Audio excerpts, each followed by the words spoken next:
Bismillahirrahmanirrahim. Assalamualaikum warahmatullahi wabarakatuh. Waalaikumsalam warahmatullahi wabarakatuh. Alhamdulillahi rabbil alamin. Wal aqibatu li ahli taqwa wal yaqin. Wala udwana illa ala zalimin. Ashhadu an la ilaha illallah wahdahu la syarika lah. Wa asyhadu anna sayyidana wa nabiyyana Muhammadan abduhu wa rasuluh. Allahumma salli ala Fatimata wa abiha wa ba'liha wa baniha wa sirril mustawda'i fiha bi'adadi ma ahata bihi ilmuk.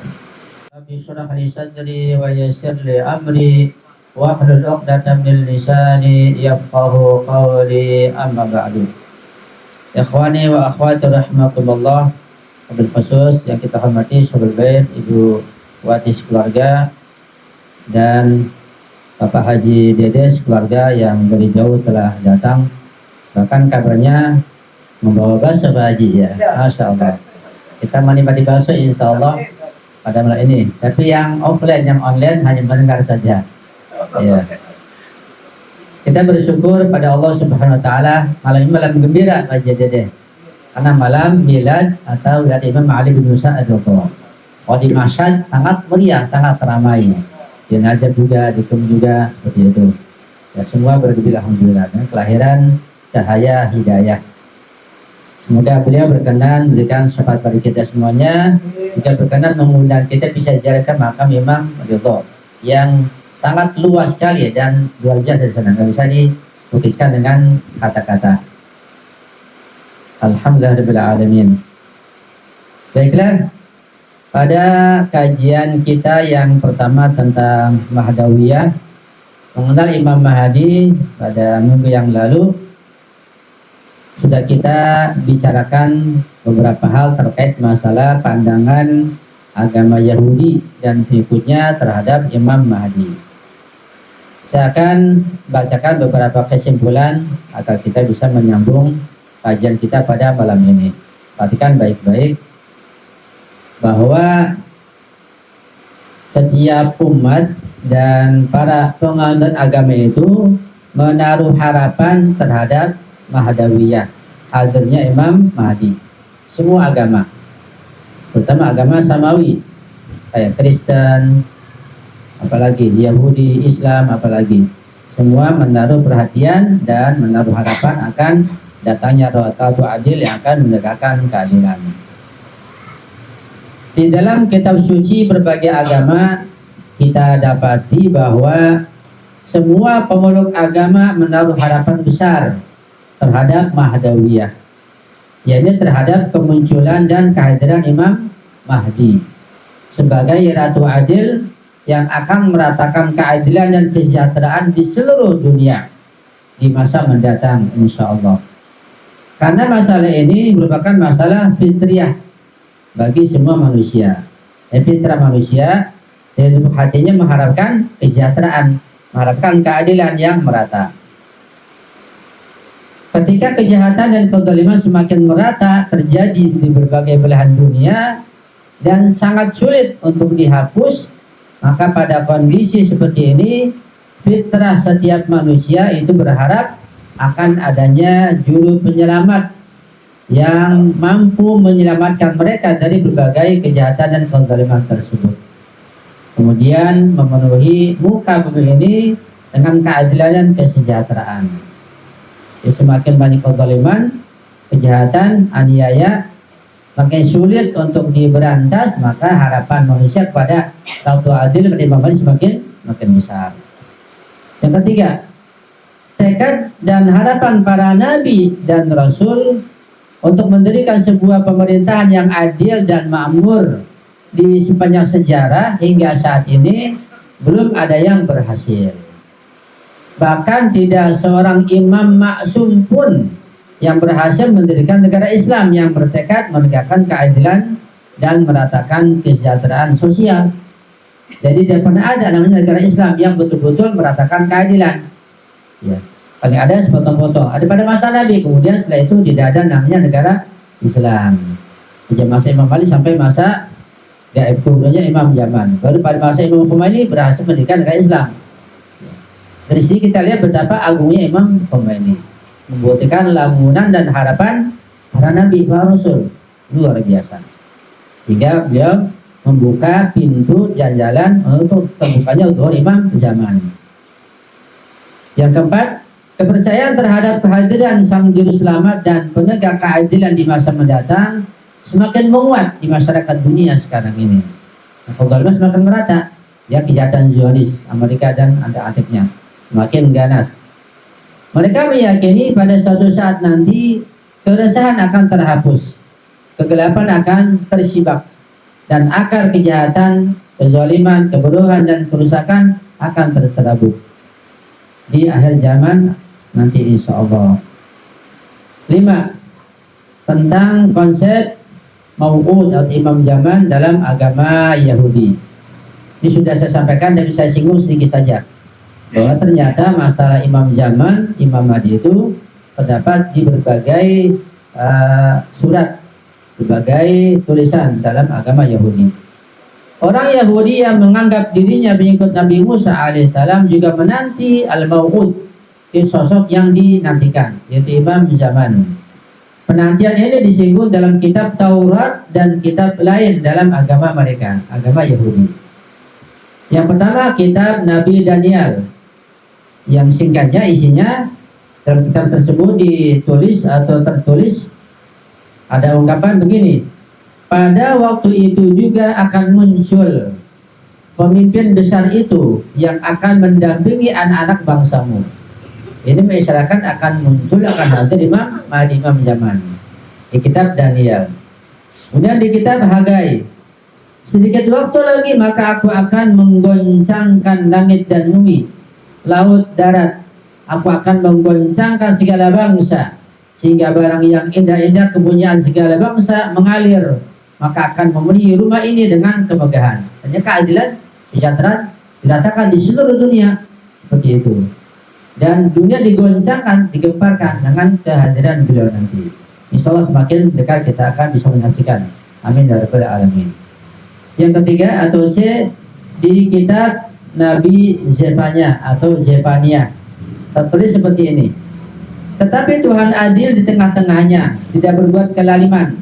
Pagi demi pagi ia memberi hukumnya, itu tidak pernah ketinggalan pada waktu fajar. Tetapi orang lalim tidak kenal malu. Dan di kitab Yesaya namanya, nama kitab. Tetapi ia akan menghakimi orang-orang lemah dengan keadilan dan akan menjatuhkan keputusan terhadap orang-orang yang tertindas di negeri dengan kejujuran. Ia akan menghajar bumi dengan perkataannya seperti dengan tongkat, dan dengan napas mulutnya ia akan membunuh orang fasik. Ya, hukum ditegakkan, sehingga keadilan ditegakkan. Saking damainya nanti di masa imam zaman, hewan pun berdamai. Dalam kitab tersebut dijelaskan, tertulis begini: serigala akan tinggal bersama domba, dan macan tutul akan berbaring di samping kambing. Anak lembu dan anak singa akan makan rumput bersama-sama, dan seorang anak kecil akan menggiringnya. Itu tentang kedamaian di masa imam zaman nanti. Ya. Sebab bisa keadilan, kesejahteraan di seluruh dunia ditegakkan. Itu luar biasa. Itu harapan semua umat manusia. Demikianlah konsep Mahdawiyah dalam kitab agama Yahudi. Kajian minggu yang lalu sampai di sini pelajaran kita tentang Mahdawiyah, tentang Mahdawiyah dalam agama Yahudi yang sudah saya sampaikan pada malam hari yang telah lalu. Berikutnya adalah masih kelanjutan tentang Mahdawiyah yang terdapat dalam kitab Zabur yang disebut juga dengan kitab Mazmur Nabi Daud alaihissalam. Jadi kita majmu'ah Zabur, mereka majmu'ah Mazmur, orang Yahudi. Kitab Mazmur Nabi Daud atau Zabur Daud. Di dalam kitab ini juga terdapat beberapa tema mengenai kemenangan orang-orang yang saleh. Bagaimana hal ini disyaratkan dalam Al-Quran Al-Karim. Dan sungguh kami telah tulis dalam kitab Zabur, sudah kami tulis dalam Al-Zikr, dalam Taurat, bahwasanya hamba-hambaku yang saleh mewarisi bumi ini. Innal arda yarithu ibadiyas salihun. Surat Anbiya ayat 105. Di kitab Yahudi terdapat di kitab Yesaya halaman 1220 pasal 11 baris 1 sampai 10. Dengan merujuk pada kitab Zabur, selain bisa ditemukan adanya berbagai distorsi di dalamnya, juga bisa ditemukan pemberitaan atau isyarat seperti ini. Orang-orang jahat akan terputus, para mutawakil akan menjadi pewaris Tuhan, dan para mutawadhi itu orang yang tawadhu, pewaris bumi, akan merasakan kenikmatan karena banyaknya keselamatan. Ibu mengisyaratkan akan hadir imam zaman. Ya, orang jahat terputus, ya. Mereka dihukum, mereka diberikan sanksi. Orang yang mewakili wakil Tuhan atau khalifah akan mewarisi bumi ini. Setelah Nabi Musa alaihissalam, datanglah Nabi Isa sebagai pengganti agama Musa alaihissalam. Sejak itu agama Yahudi telah terhapus dan syariatnya batal. Kemudian setelah Nabi Isa alaihissalam, Allah Subhanahu wa taala mengangkat Nabi Muhammad sallallahu alaihi wasallam untuk memegang risalah berikutnya. Sebagaimana sebelumnya, dengan kedatangan Nabi Muhammad sallallahu alaihi wasallam, agama Masehi telah tergantikan. Sejak itu hingga hari kiamat, hanya Islam agama yang benar di permukaan bumi. Berdasarkan kitab suci Islam Al-Quran, Mau'ud adalah Mahdi alaihissalam.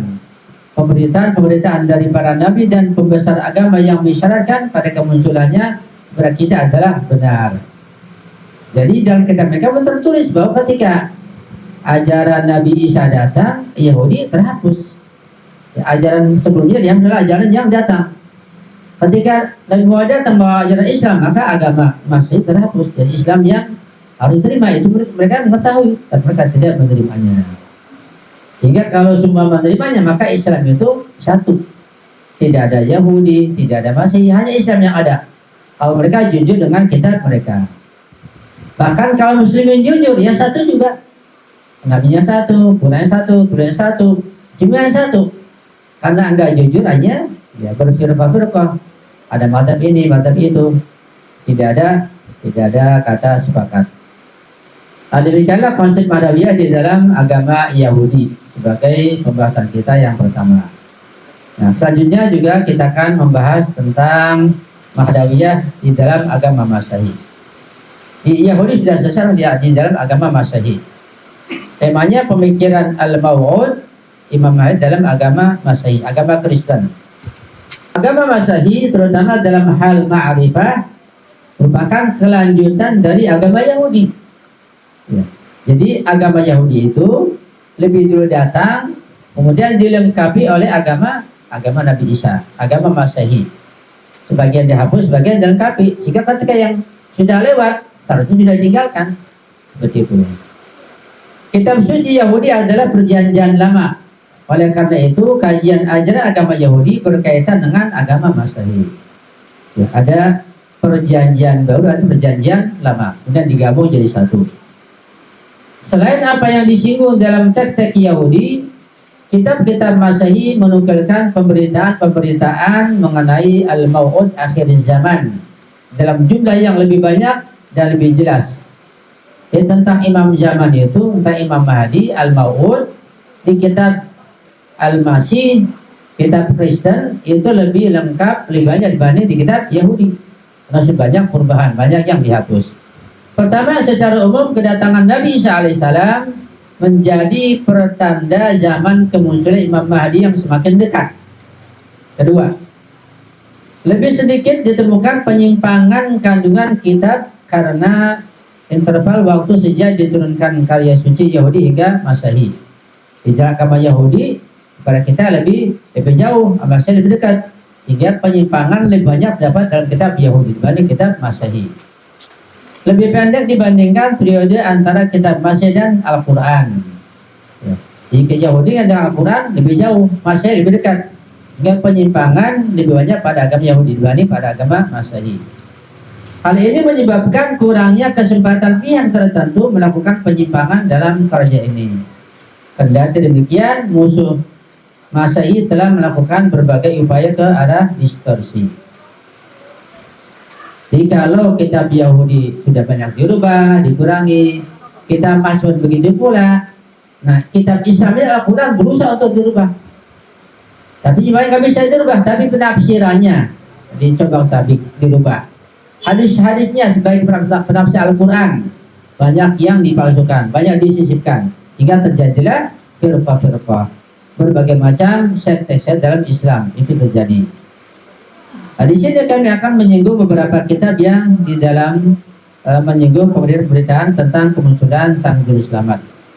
Kita masuk pada beberapa kitab Masehi. Pertama, Injil Matius. Apabila ini di Injil Matius tertulis seperti ini. Apabila anak manusia datang dalam kemuliaannya dan semua malaikat bersama-sama dengan dia, maka ia akan bersemayam di atas tahta kemuliaannya. Ini mengisyaratkan imam zaman. Lalu semua bangsa akan dikumpulkan di hadapannya, dan ia akan memisahkan mereka seorang daripada seorang, sama seperti gembala memisahkan domba dari kambing. Dan ia akan menempatkan domba-domba di sebelah kanannya dan kambing-kambing di sebelah kirinya. Ya. Ada domba, ada kambing. Ya, mungkin ini pengikutnya ada yang utama, ada yang kedua, seperti itu. B. Injil Lukas. Hendaklah pinggangmu tetap berikat dan pelitamu tetap menyala. Ini untuk masyarakat semuanya. Tetap ikat pinggang yang kencang, kesadarannya, kemudian hatinya lurus, tetap siaga begitu. Pelitamu tetap menyala, siap siaga menerima kedatangan imam zaman. Dan hendaknya kamu sama seperti orang-orang yang menanti-nantikan tuannya yang pulang dari perkawinan. Ya. Ini bahasa mereka begitu di kitab mereka. Ya. Di kitab Lukas, menanti perkawinan katanya. Supaya jika ia datang dan mengetuk pintu, segera dibuka pintu baginya. Berbahagialah hamba-hamba yang didapati tuannya berjaga-jaga ketika ia datang. Tuannya imam zaman. Aku berkata kepadamu, sesungguhnya ia akan mengikat pinggangnya dan mempersilahkan mereka duduk makan, dan ia akan datang melayani mereka. Dan apabila ia datang pada tengah malam atau dini hari dan menjumpai mereka terjadi demikian, maka berbahagialah mereka. Itu yang siap-siap menanti kedatangan imam zaman. Itu di kitab Lukas seperti itu. Kemudian di kitab Injil Markus begini disebutkan, tetapi tentang hari atau saat itu tidak seorang pun yang tahu. Jadi kira imam zaman nggak ada yang tahu. Ada yang menduga-duga atau meramal, itu berarti dusta. Imam zaman tidak ada tahu dalam Islam pun kapan hadir, kapan muncul. Di Injil Markus disebutkan, tetapi tentang hari atau saat itu tidak seorang pun yang tahu. Malaikat-malaikat di surga tidak, dan anak pun tidak, hanya Bapa saja, begitu katanya. Jadi hanya Allah yang tahu. Kalau di kita hanya Allah, mereka hanya Bapa saja. Hati-hatilah dan berjaga-jagalah, sebab kamu tidak tahu bila manakah waktunya tiba. Ya, kita siap-siap gitu, menerima kedatangan imam zaman. Dengan apa? Ya dengan perbaiki diri kita, akhlak kita, iman kita, dan semua diperbaiki. Tingkatkan ilmu, tingkatkan takwa kepada Allah Subhanahu wa Ta'ala. Karena itu berjaga-jagalah, sebab kamu tidak tahu bila manakah tuan rumah itu pulang. Disebut tuan rumah, ya, yang mewariskan bumi ini. Menjelang malam atau tengah malam atau larut malam atau pagi-pagi buta, supaya kalau ia tiba-tiba datang, jangan kamu didapati sedang tidur. Apa yang kukatakan pada kamu, kukatakan kepada semua orang, berjaga-jagalah. Markus 13,32 sampai 37. Sekarang Injil Yohanes, isinya begini. Di antaranya, sebab sama seperti Bapa mempunyai hidup dalam dirinya sendiri, demikian juga diberikannya anak mempunyai hidup dalam dirinya sendiri. Dia membedakan antara Bapa Tuhan dengan imam zaman, Imam Mahdi. Dan ia telah memberikan kuasa kepadanya untuk menghakimi, karena ia adalah anak manusia. Ya, diberikan kekuasaan, diberikan wilayah begitu.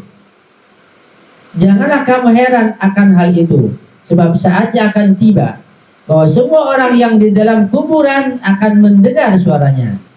Imam zaman datang, ada tanda yang jelas itu, suara langit, semua alam mendengar. Semua alam ini pada malaikat, jin, pepohonan, semuanya manusia mendengar semua. Dengan macam-macam bahasa yang dipahami, ya, semuanya memahaminya. Itu nanti suara langit. Ketika imam zaman zuhur di Ka'bah, ada suara yang mengumumkan, beritahu Imam Jamal sudah muncul, sudah hadir. Dunia geger, dunia gempar di saat nanti. Ya. Dan mereka yang telah berbuat baik akan keluar dan bangkit untuk hidup yang kekal. Ini mungkin ada mengisyaratkan rojah yang Anda pahami. Begini ungkapannya. Ungkapan seperti ini. Dan mereka yang telah berbuat baik, orang-orang yang soleh, para wali Allah, para Eropa, para ma'asumin, akan keluar dan bangkit untuk hidup yang kekal. Ini rojah. Tetapi mereka yang telah berbuat jahat akan bangkit untuk dihukum. Kalau rojah begitu, yang sangat jahat sekali juga dibangkitkan, sangat baik dibangkitkan, yang sangat baik menerima kenikmatan, melihat keadilan oleh Imam Zaman dan para ma'asumin. Nah sekarang dulu untuk dihukum, dihinakan, untuk melihat bahwa Imam Zaman bukti nyata dan telah mendirikan negara Islam seperti itu. Itu rojah. Bagi yang baca rojah akan paham ini. Bagi yang nggak tahu rojah ya nggak paham, nggak nyambung apa ini seperti ini. Masih tanda tanya. Ya. Maka dengan sampai di sini daras Mahdawiyah pertama sudah selesai. Ya, tentang Mahdawiyah dalam kitab Injil, juga kitab Yahudi, dalam masa sudah kita lewati ala kadarnya. Sekarang kita masuk pada masalah Mahdawiyah dalam Al-Quran Al-Karim. Ini tentu panjang, karena Quran paling lengkap, banyak ayatnya. Ada 6 tempat atau lebih, nanti kita akan bahas satu persatu secara bertahap, insya Allah kita betul-betul paham tentang Imam Mahdi dalam Al-Quran.